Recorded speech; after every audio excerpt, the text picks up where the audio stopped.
पहिल्यांदा त्याचं अभिनंदन की आमच्या शब्दाखातर जयेश जुमाळे हे बिजलीनगरमध्ये उभे राहिले आणि खरोखरच चांगल्या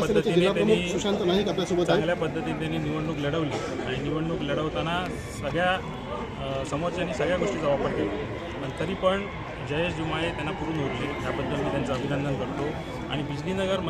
जे आमचं वॉर्ड आहे जो बिजलीनगर जो 13 नंबर वॉर्ड होता तो ह्याच्या आधी माझ्याकडे होता OBC पडल्यामुळे आम्ही जयेश जुमाळेंना तिकीट दिलेलं होतं आणि ते मतदार हे आमच्या बरोबर राहिले याचा आम्हाला आनंद भरपूर प्रमाणात आहे आणि बिजलीनगर वासियांचं मी खरोखर आभार व्यक्त करतो की तुम्ही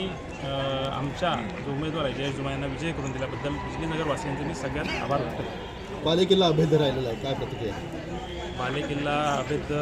आम्ही पहिल्यापासून सांगत होतो की हा आमचा बालेकिल्ला आहे आणि त्या पद्धतीने जयेश जुमाळेने सुद्धा त्याचं सुद्धा कौतुक केलं पाहिजे की त्यांनी सुद्धा चांगलं काम केल्यानंतर चांगल्या प्रकारे तो मतदारांना संवाद साधला आणि त्यांचं जे जयेश जुमाळेचं आव्हान होतं आणि आमचं जे आव्हान होतं ते मतदारांनी स्वीकारलं याच्याबद्दल आम्हाला खूप आनंद आहे.